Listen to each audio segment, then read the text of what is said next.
30th of May, Monday, bank holiday here in London, so everybody's off work today.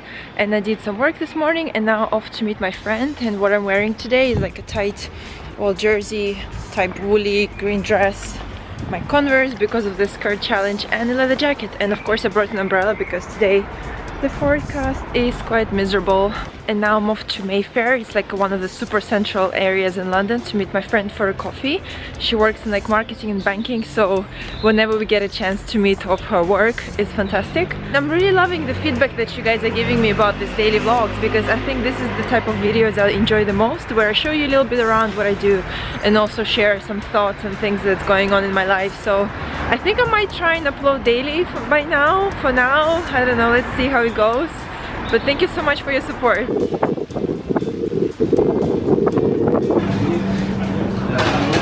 It's a cute little cafe.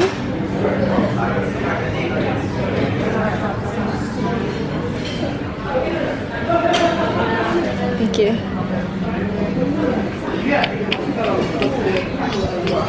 Got my skinny latte and waiting for my friend. So I'm on Regent Street right now. It's one of the main shopping streets, and look at all the flags of the Union Jacks. It's all because of the Queen's birthday, all the celebration. Feeling super British today, of course with the grey sky.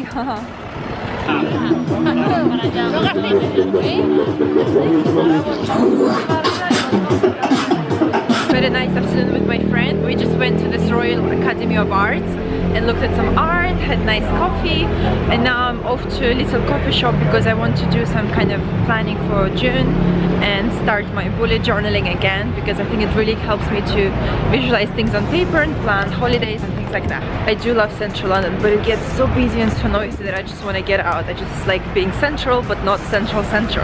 But if you do like London and you do love kind of busyness and you want to experience it properly, definitely come here, like Oxford Street, Regent Street. There's all the shops here and you definitely feel like the city because there are millions of people. I walked to Starbucks and then realized I don't actually like their coffee anymore much right now.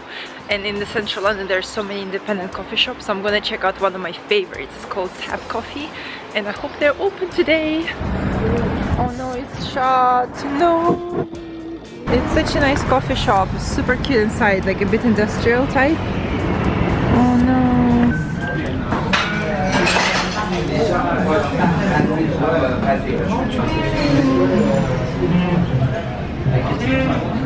Spend around an hour of planning my things for June. I will show you when I get home. Now I'm just gonna pop to the shop to get some groceries.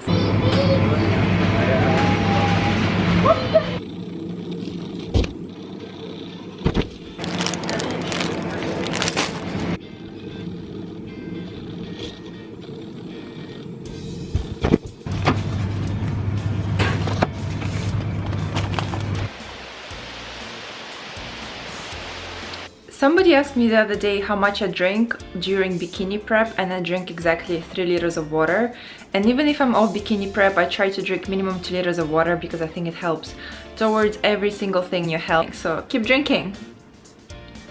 You saw that I got these egg whites just now in the shop, and the reason I got them as well as normal eggs is that because I want to start doing some scrambled eggs. I'm getting a bit bored of boiled eggs I have every breakfast, so I think there will be a good mix, plus I wouldn't waste any yolks. For tonight's dinner I will just prepare the cod I got.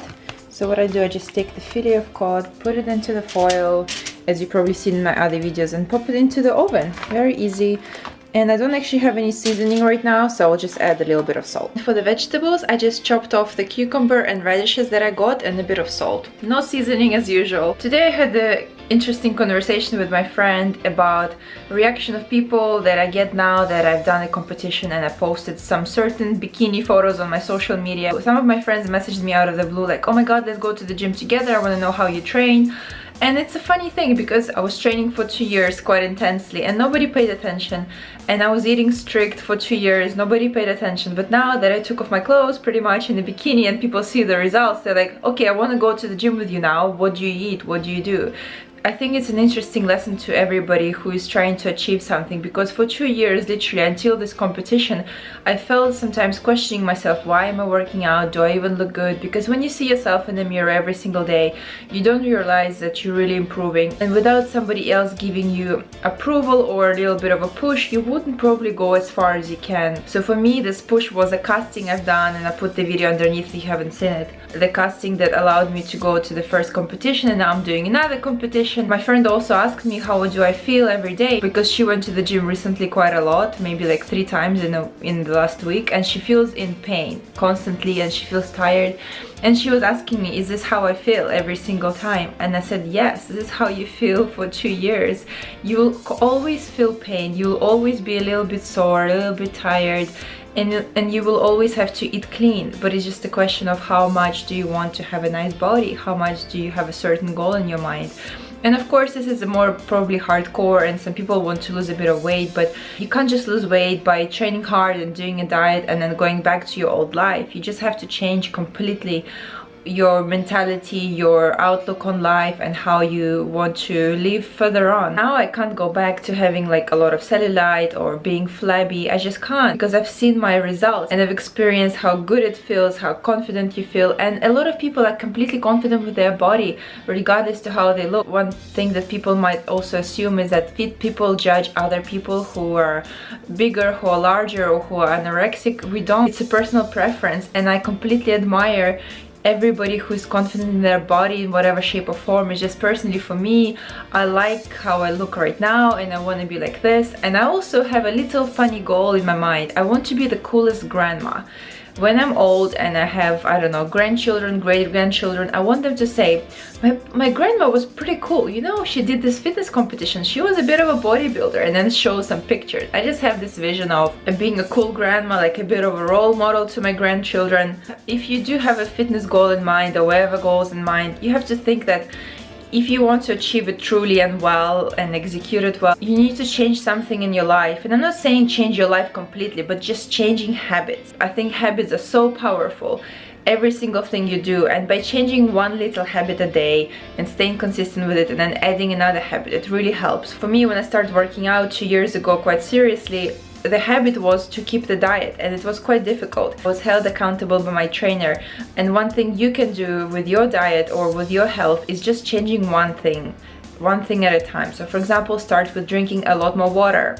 Having the same diet but drinking a lot more water will already make you feel less hungry, more energetic. Or start by having healthy breakfast and keeping your lunch and dinner the same. Please let me know in the comments one thing that you think you can change, or one habit you can add, or maybe a habit you've done already that you feel was quite small but quite beneficial to your life, because I'm very curious. Just to show you little things that I wrote in the coffee shop as I promised. So I wrote June, and I wrote obviously 1 to 30, all the dates, and then things that are happening. For example, my mom and grandma coming, then my spray tan, then my competition, then I have a fitness shoot with Matt Marsh. He's like a cool fitness photographer, so I'm excited for that.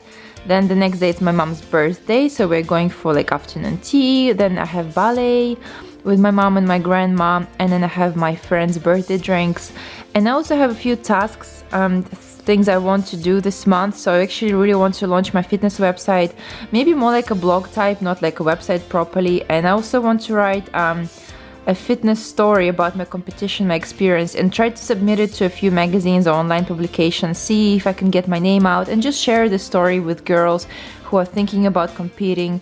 I also want to do a couple of video collaboration with fitness bikini girls for my channel, because I think it will be interesting to see different perspective on this, especially with girls maybe who don't want to compete again or who do want to compete again. Then I need to finalize my British citizenship, so it's just like paperwork stuff. Also, I want to try, once I get a few fitness shoots, including this one, the pictures, I want to try and apply to some fitness modeling agency. It's not like I want to be a fitness model full time, but I think as a side project could be fun. And I also want to do like a little video or film promo for my channel, because I've seen a few channels that have very cool intros, so you're almost like watching TV series, but you have like familiar intro, or like a little video. I want to do that. And also I need to create editorial content.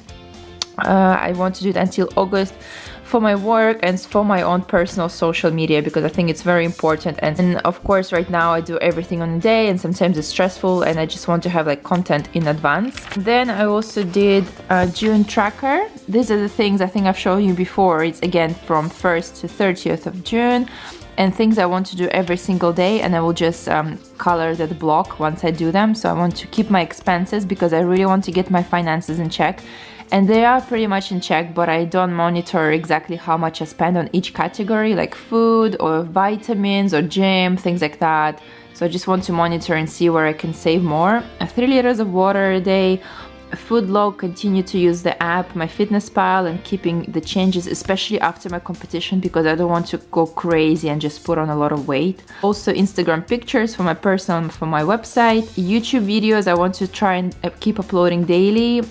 Also awake before 6, go to bed before 11. Then I want to analyze how much I go to the gym, or I do like a cardio 1-minute walk. And website blog posts. If I do get my website launch, I definitely want to blog a lot and just see how it goes. And then the last page that I did is memories, and I've done this page before and it was actually really good. I recommend you guys doing it even if you don't do bullet journaling. It's just fun to keep the memories. Like, you can keep good memories, you can keep bad memories, just so that when you look back on a certain month you remember what happened to you. 20 minutes later the cod is baked in the oven, and also my salad is ready, so just put the cod on top and enjoy my dinner. Thank you so much for watching. Bye, see you next time.